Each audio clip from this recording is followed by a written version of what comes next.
Good night and welcome once again to the great conversation, Belmopan Town Hall, where I invite you, the audience from Belmopan and beyond, to join me in engaging the issues affecting Belmopan and the country of Belize.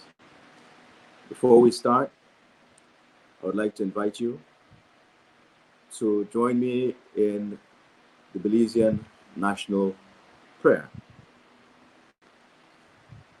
Almighty and eternal God, who through Jesus Christ has revealed your glory to all nations, please protect and preserve Belize, our beloved country. God of might, wisdom, and justice, please assist our Belizean government and people with your Holy Spirit of counsel and fortitude. Let the light of your divine wisdom direct their plans and endeavors so that with your help, we may attain our just objectives. With your guidance, may all our endeavors tend to peace, social justice, liberty, national happiness, the increase of industry, sobriety, and useful knowledge. We pray, O God of mercy, for all of us, that we may be blessed in the knowledge and sanctified in the observance of your most holy law, that we may be preserved in union and in that peace which the world itself cannot give. And after enjoying the blessings of this life, please admit us, dear Lord, to that eternal reward that you have prepared for those who love you. Amen. Good night. Welcome once again. Tonight, we're going to keep it local, keep it Belmopan and keep it Belize. And I'm asking you to share, to participate, be engaged in this process, because we're embarking on something historic, a historic change in Belize that we all need and we all aspire to have. One of a democracy that is more participatory and less indifferent or unengaged, lethargic and apathetic. The main topic affecting most Belizeans presently is the issue of the airport opening on the 15th of August. We also have other topics impacting us, issues. For example, many, myself not included, are interested in what's going to happen on Sunday, somewhere in Belize City. Excuse me one moment. I shall be right back.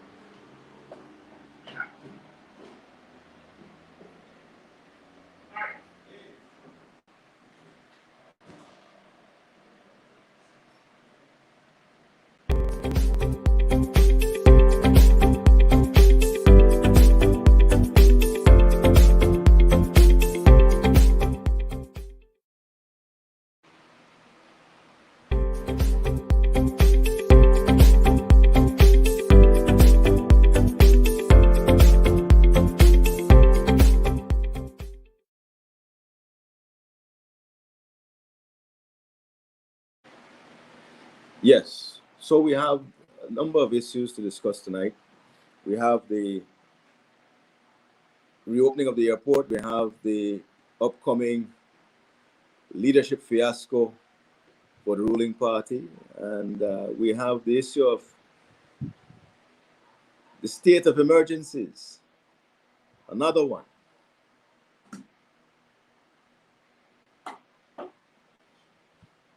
It seems to me that the state of emergencies has become the go-to mechanism for crime control in Belize, which is the hallmark of laziness. There is no way that we should be having state of emergencies instituted solely for the purpose of crime control. We pay our police officers to investigate, gather evidence for the successful prosecution of crime. And if they do their jobs right, we won't need to violate the rights of every Belizean in any area on the basis of crime prevention. It is unconstitutional, it is unjust, and it creates more problems than it solves. Just consider this. A person who is otherwise law-abiding, have not committed any offense, just for having to be living in a crime-ridden area and being of a certain age, gets picked up. They have bills and responsibilities that they cannot address for the period of their incarceration, their unlawful and unconstitutional incarceration. What happens when they're released and the bills are mounting? Wouldn't that be an impetus for wrongdoing if they were already on the margins, barely making ends meet? I don't believe that these measures are being thought through. It appears to be a knee-jerk, stopgap reaction on the part of those in authority. It is bereft of any leadership, as it scapegoats too many and put many innocent Belizeans in a very disadvantageous position. Not to mention, at a time when we are battling a pandemic, it also endangers life and livelihood. So there is need to address these things. But there's also a need to highlight what possible solutions exist.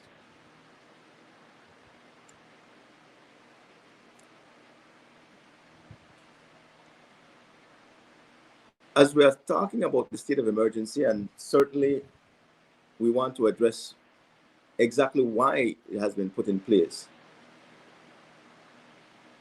the whole pretext of fighting crime, especially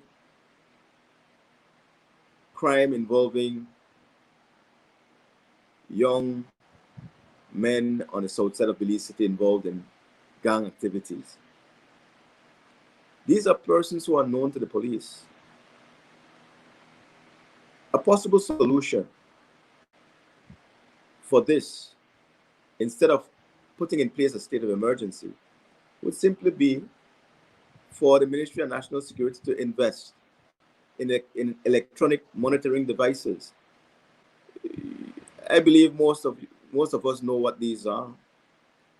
We've seen them implemented in the United States in particular, where there are ankle bracelets that has an electronic device that monitors when a person who is either under house arrest or on parole, some kind of conditional release from prison, is made to wear it. And once they leave a certain parameter, it gives a signal to show that they have left the area that they should have been confined to, or that they should have confined themselves to. This could be used in this kind of situation. But not only for this situation could it be used, it could also be used in a situation where you are quarantining individuals in a pandemic. If you're quarantining individuals and you're allowing for them to be quarantined in their own homes, you'd want to make sure that they're at home and not going elsewhere with the possibility of spreading the virus elsewhere. So electronic monitoring units could solve that problem. Now, as it relates to the application of this in relation to crime control, this would be reserved and limited to persons who have been convicted prior for violent crimes, aggravated assault, common assault, where those persons have been known to associate with gangs. It would be more cost effective, and it would not be unconstitutional, given that you are limiting this to persons who are known to have been lawbreakers, as opposed to putting a carte blanche, carpet approach, pulling in everyone from a particular area of a particular age simply on the suspicion that they are members of criminal gangs. Today, I saw the release of 6 or 7 individuals picked up from Southside neighborhoods on the pretext that they were involved in gangs, only to find out that they are not, and then having to be released. Now, the 5 or 6 are what I saw. There may be many more. We have a rather lengthy message here from Miguel Casanova, but it's something I think that we should give some consideration to, or maybe should have a response to. He says it goes beyond the abuse of the state of emergency proclamation, rubber stamped by this faded mirror of a man we have in the GG. He said the real frightening part is the chorus of cheers and cadence of silence about the sweeping abuse of power. This is a carbon copy of fascistic reign, where the populace are cowered into applauding brutality as long as it's done to others. He says criminality has to be approached as a disciplined science to have a long-lasting effect. If known elements are roaming, and they will roam again after 30 days or so of festering and COVID exposure, says all the law enforcement has to do, and he goes back to what you say, is, for example, use electronic monitoring. But what he adds here also is, he says, of course, this kind of leadership requires some kind of academic acuity. He says, one we have not seen in this compound. Sad to say, but true. Now, a number of key issues were touched on. The competence of the Governor General has to be called into question. And I believe it's high time for that to be checked. Because it appears to me that the Governor General is merely rubber stamping legislation brought before him without considering the repercussions or ramifications of those pieces of legislation. When we are targeting particular areas for state of emergency, remember this. Today it may be the south side. Tomorrow could very well be the north side. Or the next day, somewhere up north or somewhere down south. Because if we tolerate it without valid reasons anywhere, we can expect it everywhere at some point. A couple homicides in the city is not sufficient cause for a state of emergency to be instituted. The police have a job to do. Their job is to investigate crimes. So where in the city this occurs, it is incumbent on the police to marshal whatever asset they have at their disposal to gather the evidence to find out who is conducting these criminal activities. You cannot say that you are putting in place a state of emergency based on police intelligence of retaliation. That is not logical. If there is police intelligence, means that there would be information available to the police of who is perpetrating the crime, who is instigating it, who is carrying it out. So if you have that kind of intelligence, there would not be a need to pull everybody in on a dragnet, but it would be a more precise application of law enforcement. Man, I've seen better than this in Belize. I'm not too young to not remember the police department under Maxwell Samuels or under Edmund Willoughby, where crimes were actually investigated and solved. It seems that as much as we have progressed in time, we've regressed in capacity in the police department in Belize. There's an interesting statement that was made by Audrey Matura, and it's one where she says that ACP and Vidal led raids against the South Side without evidence to imprison 99 men for 30 days. So yet he has gathered no evidence against John Saldivar, and John Saldivar roams the street and is free to run in a leadership election. There's a dichotomy here that is definitely unbalanced, and she's calling it out. And it's important to call out because, again, one of the issues that we are addressing tonight, and what I believe a lot of Belizeans, especially in the Belmopan area, want to have ventilated, is the whole issue of this farce taking place on Sunday, where a man who has been stripped of leadership by virtue of his association and involvement in criminal activity or implicated in criminal activity by virtue of his association with a criminal, Lev Derman, is actually being allowed to re-enter the race. Man, this is the metaphorical dog eating its own vomit as it relates to the ruling UDP party. Because here it is. There is certainly sufficient prima facie evidence brought about by John Saldivar himself as it relates to his criminal involvement in the moving of monies from the United States to Belize. There is no question his illegality has been glaring and clear. So I don't know who they're trying to fool. He said that he received the money in the United States. He said that he converted that money to football equipment and that those equipment were brought to Belize. Where are the customs declarations for the monies that he received or the football equipment that was brought to Belize, if any football equipment was so brought? This is based on a statement that he gave with no independent investigation. This is a statement proffered by him himself. This was a voluntary admission of guilt.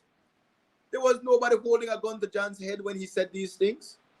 And these are part of the public record and could be used against him in court. He voluntarily gave those statements. So the police need not go far. It was not like when they came to my house trying to fish for things that weren't here, taking away legal. I won't get into that, but you see, I get carried away sometimes, people. But I will rein myself in because at the end of the day, I'm telling you, the fact that John Saldivar is going to participate in a leadership convention for a national mass party in Belize is an insult to every Belizean and to especially the good Belizeans of Belmopan. No, man. That's a bridge too far. The commissioner complained today about the situation where there's of witness intimidation. We've had legislation passed and there have been things done in the past that has not fared very well for the common man. We have summary judgments, and there's still that complaint. We have to admit that it's one of the most daunting tasks that faces the police department, and that the fix requires resources the department just really don't have. And, in your opinion, what kind of legislation do you think it would be needed to have sort of like in-camera statements given at an independent tribunal which preserves the confidentiality for trial? No. We have to consider that the police department also is big with persons who trade information for gain. Right. So how do you, from your legal background, what would be the recourse? Well, as I said, the government of Belize, in particular this ruling UDP, has missed the ball and dropped the ball on so many issues that relates to the judiciary and the administration of justice. The protection of witnesses is a matter for the judiciary as it relates to the ability for an accused person to get a fair trial. Witnesses are key. Their evidence may be inculpatory and it may also be exculpatory of an accused person. There is need certainly for a witness protection program. And I believe that that was the more glaring need than the one implemented when the juries were replaced in capital offense cases. The issue of witness protection is one that requires the input of the government at large, in the sense that there would need to be identified safe houses in various districts so that witnesses can be made to feel safe to testify. And if you have an accused person, you'd want to ensure that that accused person understands that if any injury befalls a witness in his or her case, that their associates would be looked at with particular scrutiny. And I remember a number of cases. There was the case of the Felix brothers, I believe, where a witness was actually murdered. But again, in the wisdom of those in authority, instead of addressing that issue of protection of witnesses, they went and they stripped the cases of juries. There has never been any issue of a juror being injured or threatened with death by an accused person in Belize. Not to my knowledge, not in all my years of practicing. But certainly, I know of witnesses being killed. So that is the glaring need, the need for witness protection. I know the young lady that had given a statement that was machine gun in the south side of Belize. Yeah. It was very, very sad. So the problem is with the witnesses. We need to protect our witnesses. But again, one of the reasons why witnesses come into danger is because we don't have a disciplined police department. We have a police department that sells information. Many of the police officers in the conduct of investigations, when information affects persons that they know or they have a connection with, will sell that information or voluntarily yield it up. So before the cases come to court, witnesses are intimidated or are done away with. And this is a big problem in this country. We have a statement from Ariel Lightfoot, and she says they are testing the SOE because they know there is too much money left to borrow. Once that happens, Joby will not be able to pay salaries and things will get out of control. She goes on to say that COVID exposure in Belize for the high level of corruption and kleptocracy and politics without solution and nation building. So she's saying that they're using this as a mechanism to see when there's a need for mass control, and she's saying that there's that's on the horizon. Well, listen, there has to be judicial review of these state of emergencies. In terms of the efficacy and the constitutionality of them, are they really needed? State of emergency is a last resort action. And how can it be justified in any area without widespread chronic violence? For example, a riot. There's been no riot. There's no rioting. We don't have hundreds and thousands of persons on the south side taken to the streets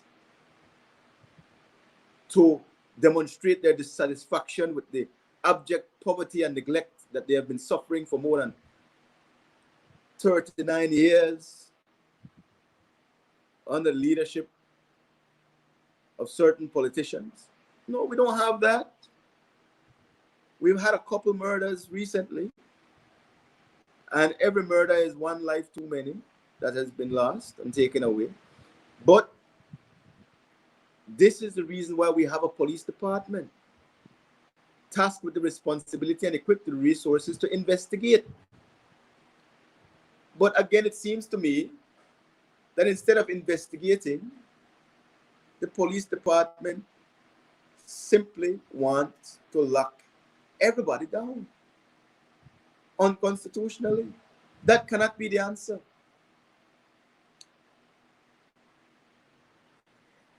I was scrolling through Facebook and I had the opportunity to read another post that was by the same Mr. Casanova. And he had a statement. He says, only believes one can go from demon to saint. He says, Vidal and Mark, both leaders of the most brutal and corrupt paramilitary organization in the country's history ever, has met the same fate. This is speaking of the medical condition of Mr. Vidal, of the stroke. Both him and I think another commander by the name of Khalis was afflicted with a stroke as well. He says, I wonder which God some of them are calling on and praying to. He said, God is not blind and impotent when abuse is afoot. He said, we won't be the final judge and we wish him Godspeed in his recovery. But we must also take our police department to task. I don't want to say much on that. Well, the thing is that... Suffice it to say... The thing is that... that sickness is for everyone. Sickness is for... Yes. Right? And nobody's gloating about it. But it seems that... What are the conditions that these guys are working on now?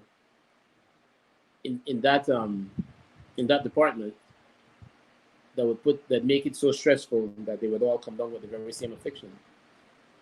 And there's also, that's one side of the coin.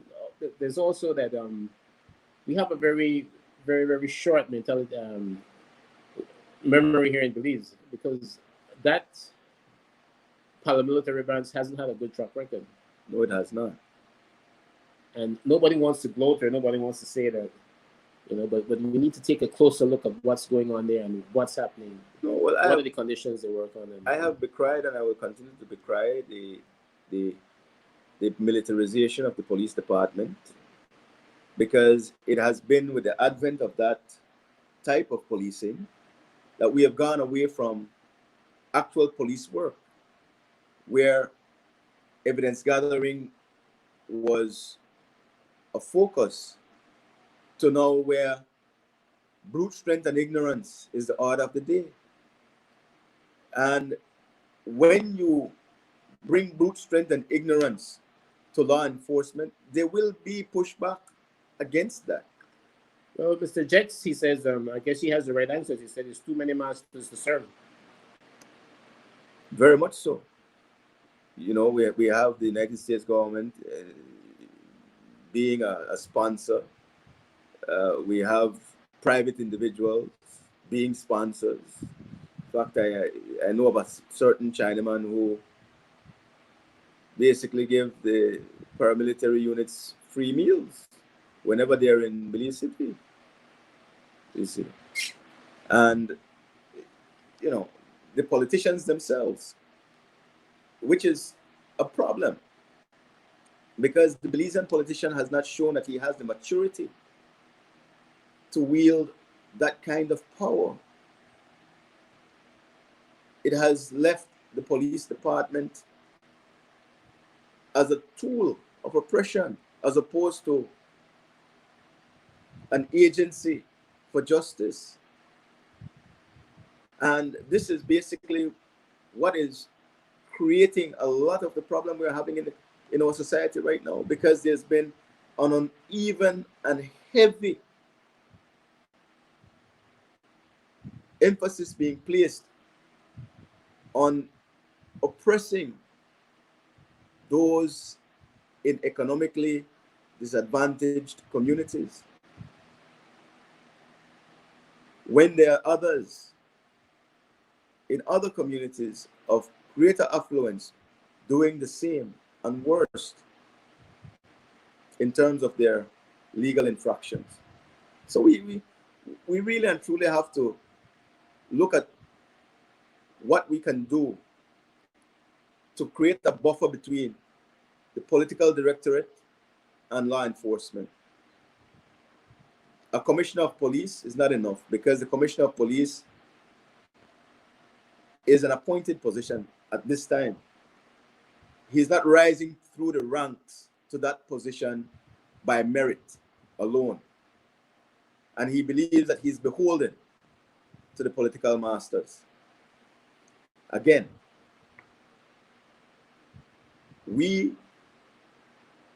have it in reverse.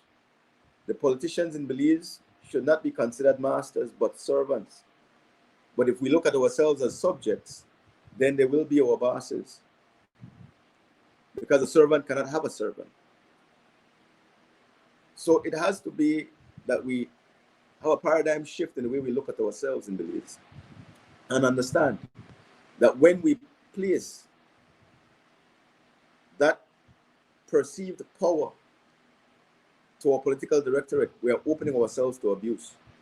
And this is what's taking place with the state of emergency, with the way they're addressing the airport during this time of pandemic. And I want to get to that, because here's what's going on. When the coronavirus hit globally in late February, early March, there were countries like Sweden that many, including myself, applauded for the way they addressed the threat of the pandemic. Sweden, for a long time, had very little COVID cases. It was insignificant in terms of numbers. Then they made a choice to begin to reopen and go back to normalcy. Now Sweden is being ravaged, a first world country being ravaged by the coronavirus. Do we have the resources of Sweden and Belize? Can we afford to take the same risk that Sweden has taken? Is the 15th of August the best time for us to relax our guard and allow for mass transit into Belize of persons coming from areas high concentration of infection? We have to ask ourselves, does the ends justify the means?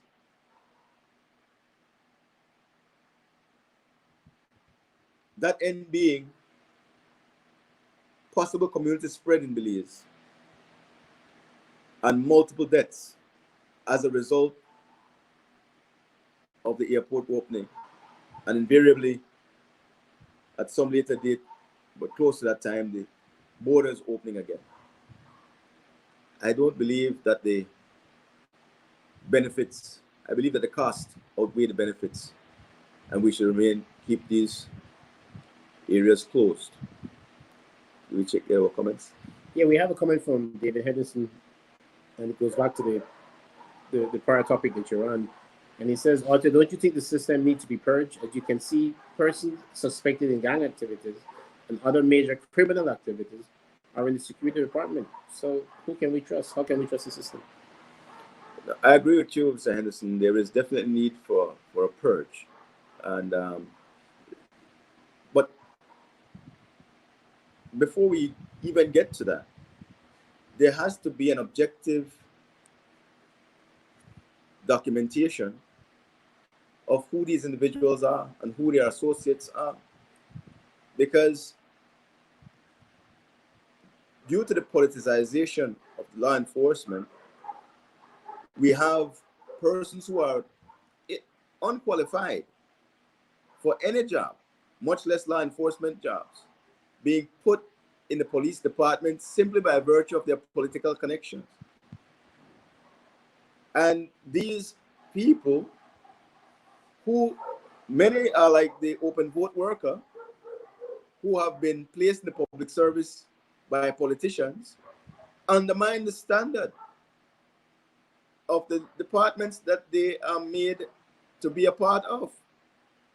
So the decline in the culture of the police department can be traced to this practice, where politicians have been using the police department and the public service as a dumping ground for persons from their constituencies that they have promised jobs to, even when those persons are unqualified and may have criminal records.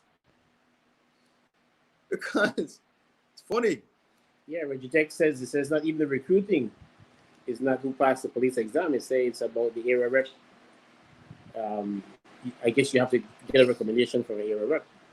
And he says, and that needs to stop. He says that needs to be removed from the system. Across the board. Yeah. You see.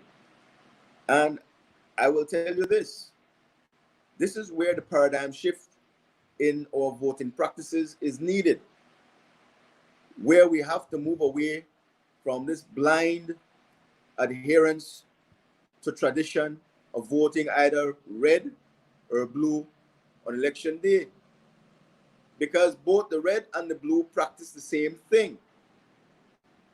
There need to be non-aligned members of parliament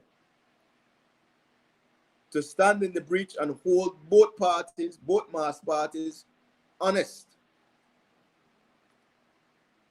who will not be afraid, persons who will not be afraid in the House to elevate the debate in the House and put the focus where it needs to be, on the development of this nation and our people.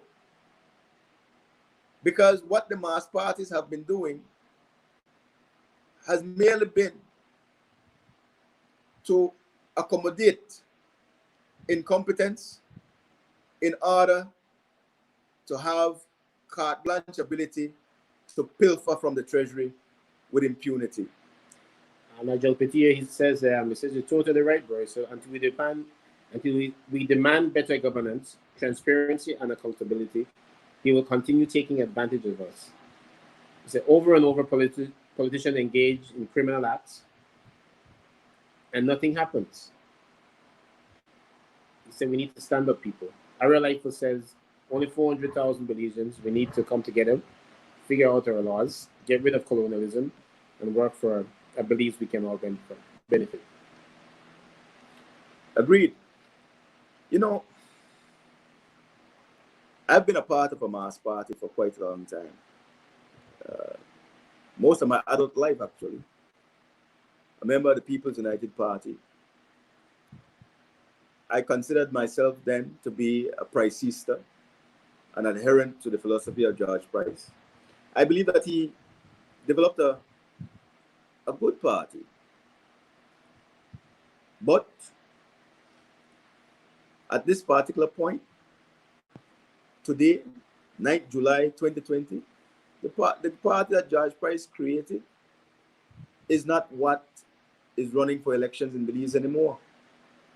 The party that Philip Golson created or helped to create in the UDP is not what's running for elections anymore. None of these parties care anything about building the nation of Belize. After the goal of independence, political independence was achieved, they have abandoned the further development of Belize. Here's why I say this. We've had, over the last couple of weeks, the issue of Michael Ashcroft buying Scotiabank. And I have not heard a peep in opposition from the PUP condemning what's taking place and what this would mean for the Belizean people. They have said nothing, absolutely nothing. Now, one would ask, why would they want to say anything? Here's why. Burrow & Williams is the law firm of note for Belize Bank. Burrow & Williams by virtue of declarations made to the registry, which is a requirement of the central bank, has to declare the legal fees that it collects by virtue of that relationship with Belize Bank. Those legal fees are in excess of $12 million. Scotiabank was represented by Musa and Balramos. Musa and Balramos law firm, in terms of its declared legal fees from Scotiabank, is in excess of $16 million. Now Michael Ashcroft is buying Scotiabank.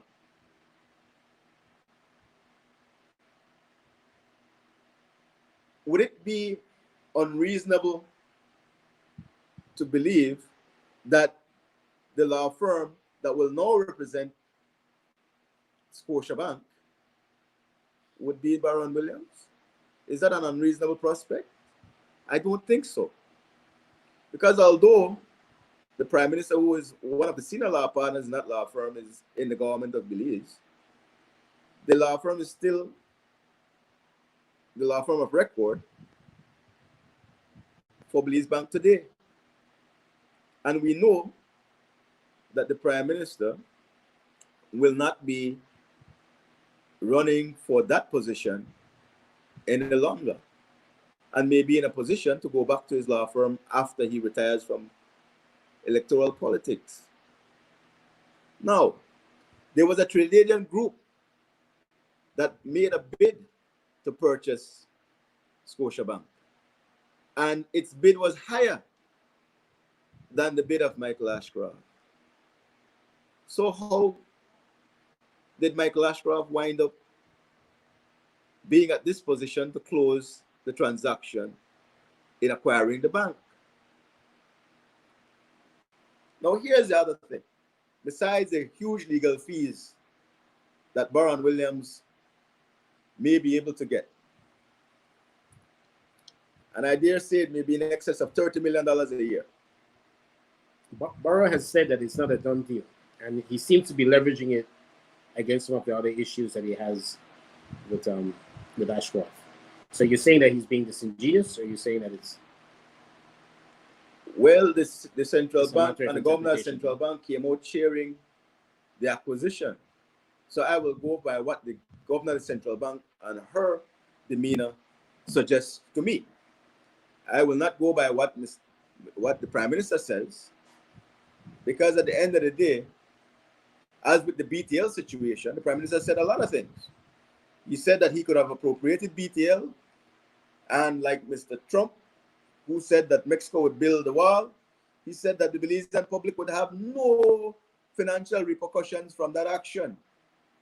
Lo and behold, a company that was valued at $35 million is now appreciated in value to more than $575 million, more than $500 million, coming out of the coffers of the Belizean taxpayer. So no, I am not taking it. I didn't hear it. I will more go by what Ms. Joy Grant and her posture and demeanor and the words that she uttered when the merger was announced to the public. The cheerleading that she did leads me to suggest that this is a transaction that is being supported and condoned. But I still question, why is it that the leader of the opposition and the PUP, so-called, are not doing anything about it or saying anything about it? Are they okay with this? Is it that the ruling party and the opposition are in the same bed with Michael Ashcroft? There's some interesting comments here. Regidex says the people must give the leader of both parties the People's Manifest and let them sign it. And then Otto Williams says Otto Saldiva needs to network with the other members of a third party. For one strong third party, this will give a challenge to the PUP and UDP, and this will end this culture of a two-party system. If you don't do that, we will forever see one thing repeats itself. Now, Otto, you've spoken on many occasions of other political drives and other things that are happening politically in Belize, but we haven't heard much from you about your political organization, what is being done, when are you, what sort of campaigning, where events are taking place, and when this is going to get into high gear. I've noticed all over the area. As a matter of fact, today I think Johnny Brasenia was in the Roaring Creek area, and there were just lines and lines of cars lined up. So everybody's seemed to be in campaign mode. When does yours kick into gear, and what's the plan? Well, the plan is to hit the ground in the coming week after this fiasco takes place in Belize City or wherever this convention is going to be. Let that happen. Let me see what the outcome of that is, and we move forward, because the campaign has started. We are doing a virtual campaign here and now, and we have other events planned in relation to house canvassing and that type of thing. Is it your intent at any point to align or to join another third party? There will be coalitions and alliances made, and I have those alliances. I've allied myself with the BPP and VIP, and certainly we share similar platforms, and I will be supporting their candidates in other areas, and they're supporting me. So we are going to be moving forward in this light, in this vein, as a united group. Mr. Petillo has lighted a movement, and there's a demand, and rightfully so, where people are saying no land, no vote. And that has manifested itself when you go to the lands department. If you've been to the lands department recently, you can stand in line and there are long lines. But on a typical day, we're seeing ministers waltzing in, waltzing out, jumping the line with no regard for someone who's waiting. You could be standing just next to the door, they walk in and they sit in there for 2 or 3 hours and they hug all the time. And so it's had a double sword effect. So what would be your plan? How do you, there's a possibility you can align yourself with Mr. Petillo. He's given some bright, he has ideas out there of a different strategy in terms of in the acquisition of land. Yes. What role would you play in there, and where is your no land no vote going to come from? What area are you going to look at, and how are you going to? There are a number of areas. Prior to coming to the Belmopan area, I had the occasion of being the project manager for a development called Maxborough, and many of my viewers, the audience, would know about Maxborough, where it is.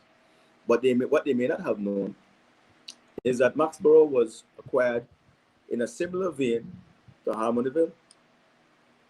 And what was done in Maxborough was that first-time landowners were given the opportunity to not only own land, but also to own a home. That was done by virtue of a program that I spearheaded with the support of the then era representative for Belize Royal North, Maxwell Samuels. Now, persons were getting homes for as low as $216 a month. In fact, Maxborough is still the most successful housing project that was done under the 2008 to the 1998 to 2008 PUP government. But it's true to say that at that time you were affiliated with a major political entity. At that time, yes. You're not now. But the strategy was sound then, and it was sound when Harmonyville came into being, because it was the same strategy that was used for Harmonyville.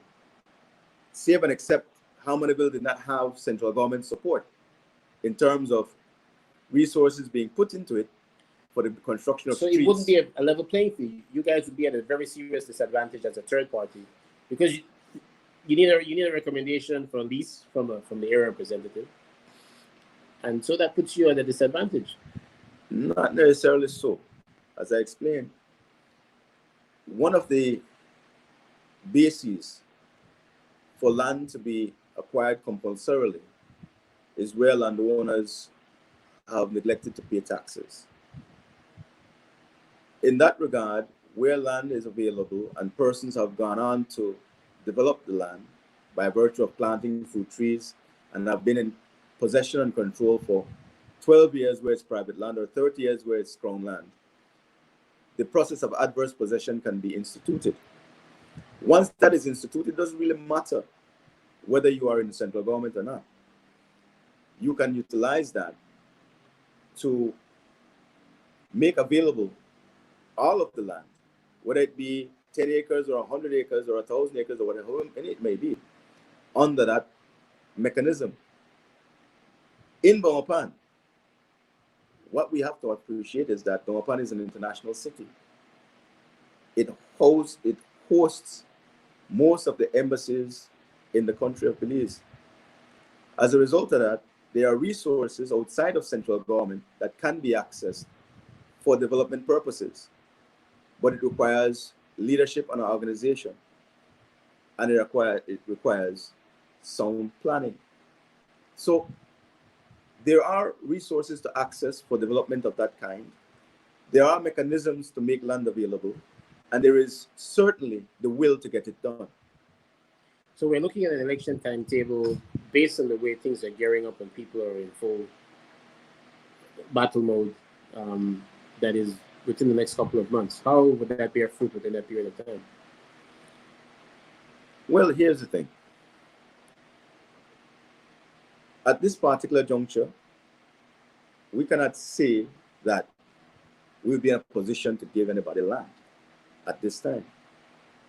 Access to those resources through the mechanism that I've laid out is a slow process, because it does require that somebody has to be on that land at this time in a position to make the application so that it would be respected.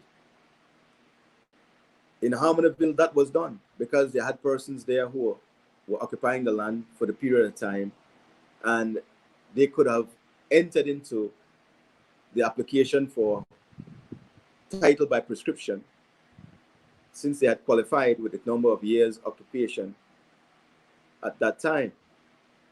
In the most recent situation at mile 44, there was no application for title by adverse possession in place. So it was easy for the declared owners to come back and say that they wanted to get back their property, because at that time, there was no equitable interest that was conflicting with the legal interest that they had. Let me get back to some of the statements here, then I'll have some more questions for you. It says, Aaron says, what are your thoughts about judges who contracts run out before they issue sentences? It seems to me this is a serious loophole in the law of Belize. We need to strengthen our judiciary. It's not a loophole area. I believe it's going down the road. It's not a loophole, and I will post the section of the Constitution that allows for judges to give decisions even after their contracts are up. In fact, it's not a matter of giving the decision. From the time the decision is pronounced verbally, orally, in court, it is of legal effect. Now, there is a requirement for the judge to reduce his oral pronouncement of a judgment in writing, so that if there is a need or a desire on the party that loses the case to appeal, that there is ease of reference to whatever principle or position that they are seeking to appeal on. But that can be done at any time after the judgment has been pronounced. We have Nigel Petier says, you have my full support, Arthur. Arthur has been with us from the get-go, and he has assisted us free of cost, using his own resources, helping us getting land for grassroots people. So yes, he has been a part of getting land for our people. Mr. Jack said, Mr. Saldiva have the people backing, he can get it done. Nigel Petier says again, so has Will Mejia and Patrick Rogers. From the get-go, they have been with us. I must also include Miss Diane Finnegan, who has assisted us with Harmonyville. I'm not campaigning here, just mentioning some names that have stood with us. Our Lightful calls him out of in, and he says, Nigel Petier, Diane, with that corrupt endorsement of John, Sha, she's not with you, Nigel, or not. He responds in saying, yes, and although I don't support that, I'm just calling names who stood with us. She was no politician then. And I remember her from back then, sitting under the Guanacaste tree or whatever tree that was when we were having our initial meetings. I do remember her being there. I have to agree with Ariel Eiffel because her statement was blatant. It's appalling. Kissing him. I didn't even want to go there actually. But basically what she's saying is that the end justifies the means, and that is as Machiavellian as it gets. No, what she's saying that she is willing to condone criminality. And that cannot be, that doesn't bode well for the kind of leadership that she would bring. You see.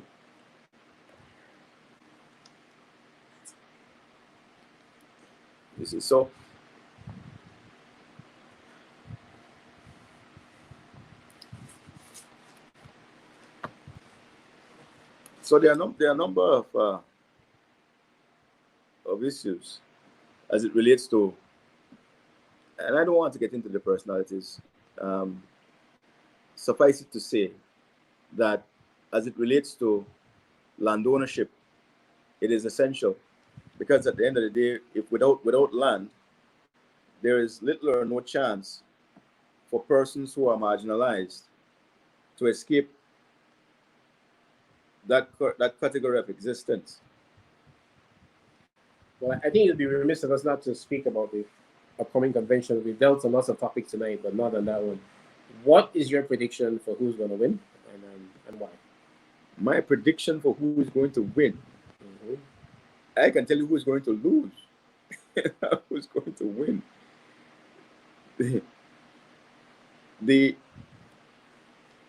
We all lose.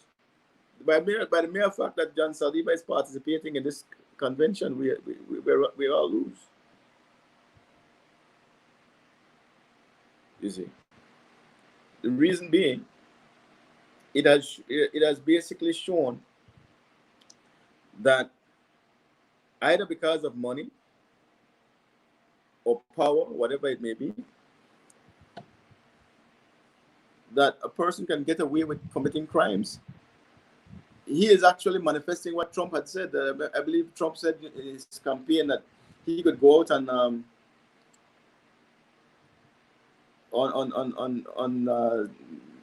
central New York and and shoot somebody in public, and nobody would worry about it. It won't be an issue at all. And this is coming to pass in Belize. I mean, are we so morally bankrupt not to see what is wrong with that situation? It's obvious, you know. Well, here's the issue. We have a campaign. It's down to 3 candidates. We have Senate saying that he run just to be a safeguard and that he hasn't really connected with the delegates. And he doesn't expect him. He doesn't have any high expectations of winning. So it's really down to Patrick and John.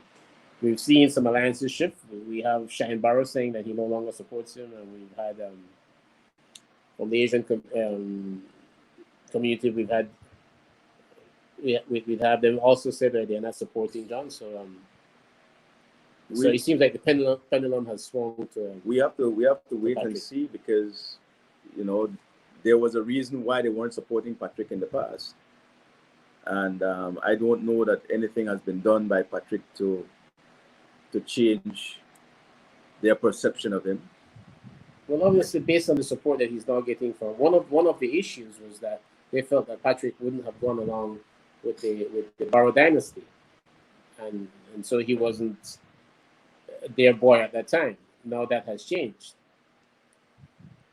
So there are some dynamics going on there, and I'm trying to get you to Wayne and what you think the outcome is going to be. I believe that Patrick Farber is going to win. I believe so. I believe he's going to win. I believe that I have to I have to believe, that those delegates, given the second chance and knowing what they know now, would not make the same choice that they made before. I have to believe that there is a sense of decency that would supersede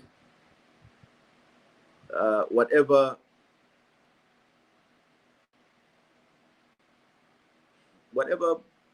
compromise they may have made before. See, I've been pushing you to articulate and to speak about your candidacy, and you've just gotten a major endorsement here. Bobby Lopez says, having run in Belmopan elections since 2000, the VIP garnered more votes than the PUP in 2009. He said the alliance of the VIP BPP will endorse Arthur for Belmopan and give him our full support. He's the best choice for Belmopan. Thank you very much, Bobby. You need to come out, you need to say what you're about, and you got to speak about your campaign because people are lining up ready to give you that support. That's a major endorsement. And definitely is. Yeah. But this is why we're here.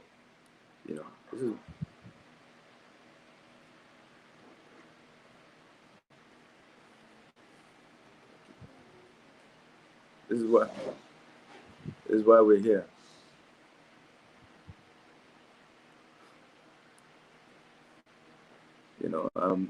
We want to be able to reach everybody, especially the voters in Belmopan at this time, because we know that the election is drawing near. But there are a number of things that has to be dealt with before any election is called, and certainly paramount amongst those is the redistricting case that is before the Supreme Court at this time. We go back to court on the 24th of July. And one has to consider that in Belmopan, a constituency that has more than 8,000 voters, that at no point in the last 3 elections that have been held over the last 15 years, there have not been a situation where more than 5,000 persons have voted. The numbers have been less than 5,000 voters participating in the elections in Belmopan. So there's a huge number of persons who have been totally disaffected by the democratic process in Belmopan, either because they are living in remote parts of the constituency, or because they have not been represented, their issues have not been represented by the candidates in elections, or simply because the resources does not exist to get them to the polls. This is one of the reasons why it is necessary for constituencies like Belmopan to be redivisioned, to be made more manageable. You see, in Mesopotamia, you have 2,300 voters. That is less than half of the voters in Belmopan. For Judge, 1,500 voters.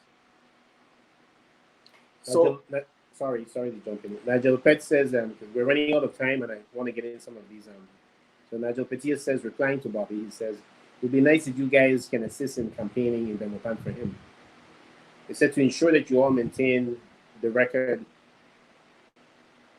that you maintain that record and even secure a victory. Hubert Enriquez said, thanks, bro, Arthur, for your continued contribution to the evolution of Belize from a colonial state to a truly independent democracy in this region. Blessed, bro. We are enthused and support you in your efforts. Thank you.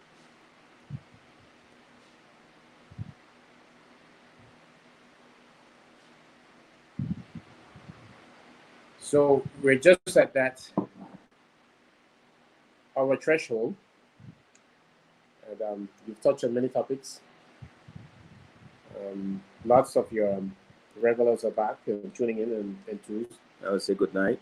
And I think that in the coming weeks, we should be looking to transition into the full campaign mode. That's the plan. The support is there. People are vying to hear from you, and people are waiting for leadership. And leadership comes with strong and bold declarations, and that's where we're at right now. With that said, we say thanks to our guests, and I guess you can take us out. Thank you very much for joining us tonight. I look forward to coming to you once again next Thursday. I want to say good night to my usual co-host, Miss Glennis Williams, who couldn't make it with us tonight.